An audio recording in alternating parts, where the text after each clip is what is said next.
अपने मोहल्ले की शांत सीधी सादी गलियों में सौरभ राजपूत और मुस्कान रस्तोगी एक ऐसे आधुनिक जोड़े की तस्वीर पेश करते थे जो जिंदगी की पेचीदगियों से जूझ रहा था।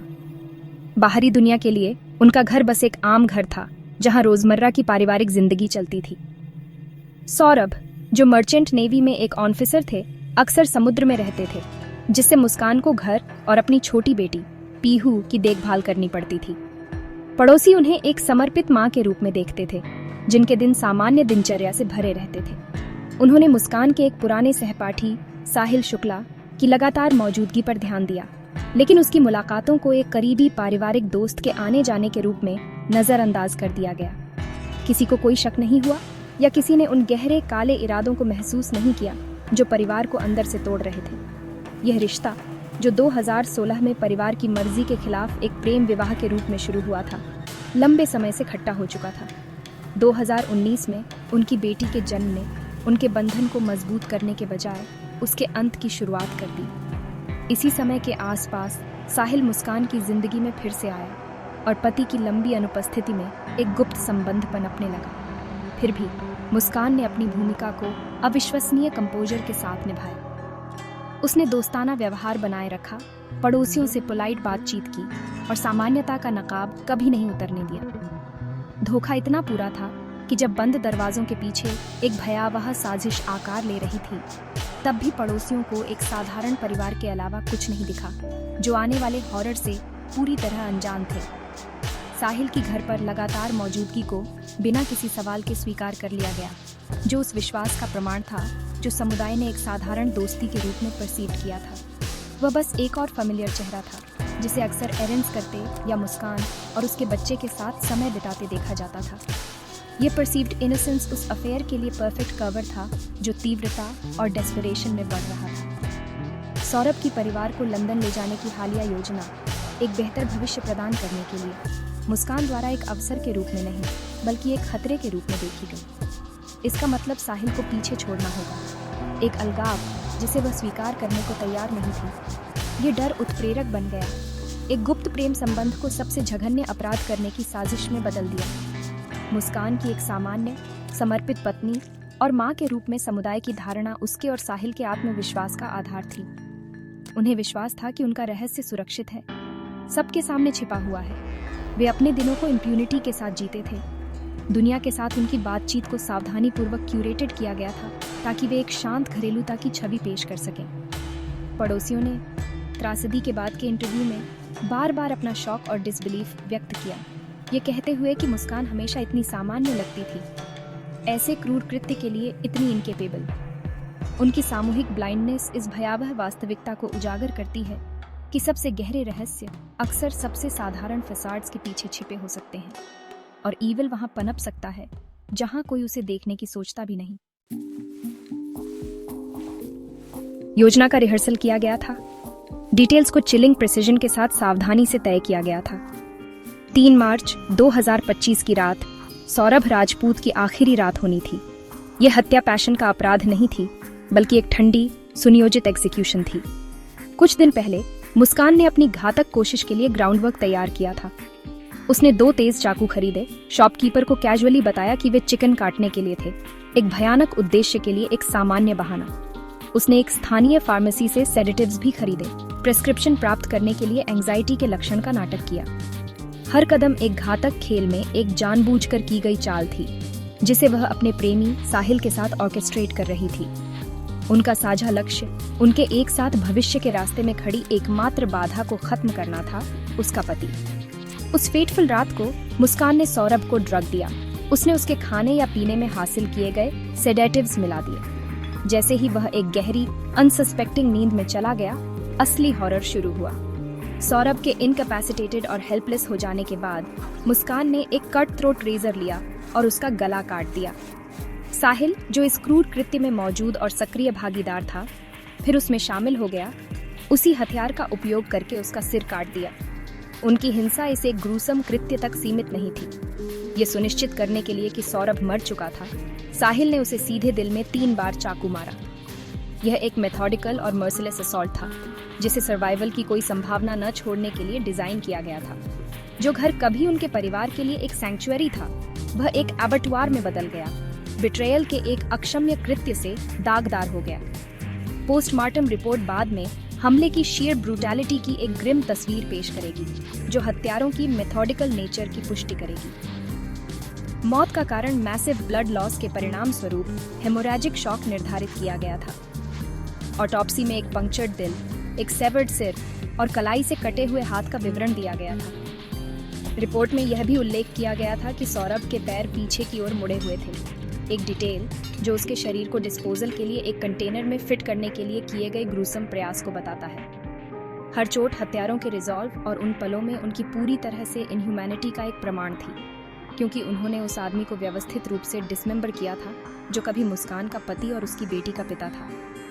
हत्या से पहले का साइकोलॉजिकल मैनिपुलेशन उतना ही चिलिंग था जितना कि फिजिकल एक्ट खुद। ये पता चला कि मुस्कान साहिल को मैनिपुलेट कर रही थी, अपनी डार्क प्लान के प्रति उसकी कमिटमेंट सुनिश्चित करने के लिए उसकी वल्नरेबिलिटीज का शिकार कर रही थी। उसने कथित तौर पर उसे स्नैपचैट पर फैब्रिकेटेड मैसेजेस भेजे, cleverly disguised to look like science from his deceased mother. ये फेक मैसेजेस उसे गाइड करते थे, उसे प्रोत्साहित करते थे और उसे यह विश्वास दिलाते थे कि सौरभ को मारना एक उच्च स्पिरिचुअल पावर द्वारा ऑर्डेन्ड मार्ग था। यह ट्विस्टेड इमोशनल पपेट्री सुनिश्चित करता था कि साहिल न केवल एक विलिंग अकॉम्प्लिस था, बल्कि उनके कारण में एक फर्वेंट बिलीवर था, मुस्कान से एक साझा डिल्यूजन से बंधा हुआ था, क्योंकि वे अपनी ही बनाई एक अबिस में उतर गए थे। सौरभ की जान जाने के बाद मुस्कान और साहिल का ध्यान अपने अपराध के सभी सबूत मिटाने के डॉन्टिंग टास्क पर केंद्रित हो गया। उनकी योजना उतनी ही ऑडेशियस थी जितनी ग्रोटेस्क। वे शरीर को डिसमेंबर करेंगे और उसे वहां छिपा देंगे जहां कोई सोचने की भी नहीं सोचेगा। कई घंटों तक उन्होंने सौरभ के शरीर को लगभग 15 टुकड़ों में काट दिया। फिर उन्होंने एक बड़ा नीला प्लास्टिक का ड्रम खरीदा, एक आम हाउस होल्ड आइटम जो जल्द ही उनके अनडूइंग का केंद्र बिंदु बन जाएगा। उनका घूलिश काम जारी रहा, क्योंकि उन्होंने शरीर के अंगों को ड्रम के अंदर रखा, उन्हें गीले सीमेंट के साथ मिलाया। उनका मानना था कि सीमेंट न केवल ड्रम को भारी करेगा, बल्कि अवशेषों को भी सील कर देगा, डिकम्पोजिशन की गंध को मास्क करेगा और सबूतों को इनर्ट ब्लॉक ऑफ कंक्रीट में बदल देगा। अपने ग्रूसम सीक्रेट को नीले ड्रम के अंदर सील करने के बाद जोड़े ने अपने कवर अप के अगले चरण को अंजाम दिया। 4 मार्च को हत्या के अगले दिन उन्होंने अपना सामान पैक किया और हिमाचल प्रदेश के लिए 2 सप्ताह की यात्रा पर निकल पड़े। ये छुट्टी एक एलिबी बनाने और खुद को क्राइम सीन से दूर रखने के लिए डिजाइन की गई थी। दूर रहते हुए उन्होंने सौरभ के फोन का उपयोग करके उसके परिवार और दोस्तों को संदेश भेजे। ये टेक्स्ट सावधानी पूर्वक बनाए गए थे ताकि यह भ्रम पैदा हो सके कि वह जीवित और ठीक था, शायद काम में व्यस्त था या बस इनकम्युनिकाडो। उनकी योजना 2 सप्ताह बाद लौटने की थी। तब तक उन्हें उम्मीद थी कि सौरभ के गायब होने के बारे में कोई भी प्रारंभिक संदेह मिट गया होगा, जिससे उन्हें बिना किसी अलार्म के ड्रम का निपटान करने की अनुमति मिल जाएगी। 17 मार्च को उनकी वापसी उनके सावधानी पूर्वक बनाई गई योजना के अंत की शुरुआत थी। ड्रम, जो अब शरीर के अंगों और सॉलिडिफाइड सीमेंट से भरा था, उनके अनुमान से कहीं अधिक भारी था। ये महसूस करते हुए कि वे इसे अकेले नहीं ले जा सकते, उन्होंने काम के लिए स्थानीय मजदूरों के एक समूह को काम पर रखा। उन्होंने पुरुषों को भारी ड्रम को घर से बाहर निकालने का निर्देश दिया। शायद इसे निपटान के लिए एक रिमोट लोकेशन पर ले जाने का इरादा था। हालांकि उनकी महत्वपूर्ण गलत गणना उनके सीक्रेट का शीयर वेट थी। जैसे ही मजदूर इम्पॉसिबली हैवी कंटेनर को उठाने के लिए संघर्ष कर रहे थे, उनके प्रयासों से ढक्कन हिल गया और आंशिक रूप से खुल गया। उसी क्षण उनकी योजना धराशायी हो गई। ड्रम से एक फाउल, अनमिस्टेकेबल ओडर निकली, जिससे मजदूरों को तुरंत पता चल गया कि कुछ बहुत गलत था। गंध साधारण निर्माण सामग्री की नहीं थी, ये डिके की गंध थी, एक ऐसी गंध जो अंदर छिपे एक डार्क सीक्रेट की बात करती थी। संदिग्ध और अनर्व्ड मजदूरों ने तुरंत अपना काम बंद कर दिया। उन्होंने अपने बहाने बनाए और जल्दी से प्रेमिसेस छोड़ दिए। उनके दिमाग में उन संभावनाओं को लेकर दौड़ रहे थे जो उन्होंने अभी अभी सामना की थी। अपराध को छिपाने के लिए डिजाइन किया गया वही कंटेनर अंततः उसे उजागर करने वाली वस्तु बन गया। यह सब उसके वजन और उसके ढक्कन की मजबूती की एक साधारण फेटल गलत गणना के कारण हुआ। मजदूरों के जाने और उनकी निपटान योजना के बर्बाद हो जाने के बाद पैनिक फैल गया। नीला ड्रम, उनके अपराध का एक स्मारक, अब उनके घर में इमूवेबल पड़ा था, सबूतों का एक टिकिंग टाइम बॉम्ब। इसे हिलाने में असमर्थ और कोई अन्य विकल्प न होने पर मुस्कान उस जगह भाग गई जहां उसे लगा कि उसे शरण मिल सकती है, अपने माता पिता के घर। हालांकि वह कबूल करने नहीं गई, इसके बजाय उसने मैनिपुलेशन का एक आखिरी कार्य करने की कोशिश की। उसने झूठ का एक उलझा हुआ जाल बुना।